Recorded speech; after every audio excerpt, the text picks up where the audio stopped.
Chair.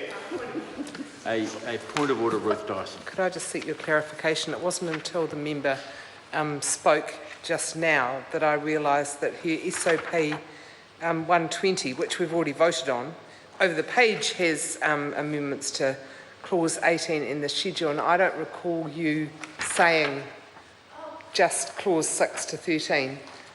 Have we voted on that inadvertently, in which case we need to go back, or did I just miss the fact that you said part of supplementary order paper 120 when we voted earlier?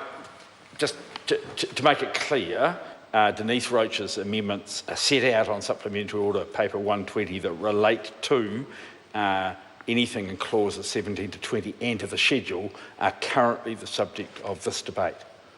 So we have voted on that part of 120 that relates to part 1 already.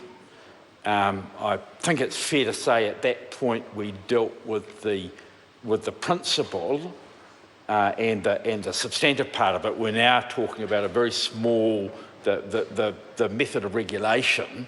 And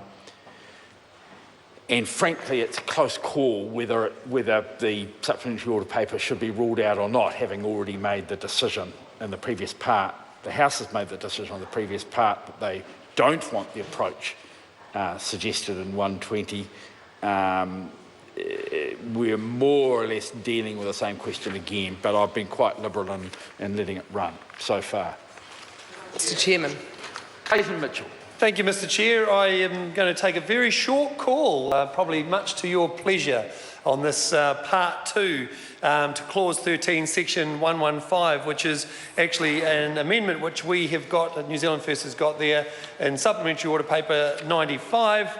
Quite simply, Mr. Chair, what we're asking is to replace clause 13 with in section 115 to delete payments of commission is prohibited, because clearly, despite in our first section part 1 we didn't get the support in the House, that we will see this through till the end, Mr. Chair. Now I'm sorry if I've confused the member. We're currently dealing with 17 to 20. We've already, the member's had his chance on clause 13. Right. He spoke to it earlier actually, and it's been rejected by the House. No, okay, I thought it was on. So, does the member want to have another crack? No, that's fine. I've got a supplementary order paper. You're in the schedule. Ruth Dyson, the Honourable Ruth Dyson. Mr. Chairman, thank you very much. You'll be delighted to know that I want to speak to part 2, which starts at clause 17 and goes through. It'll be a novel approach. Goes through to clause 20 and includes the schedule in this particular debate, and it includes the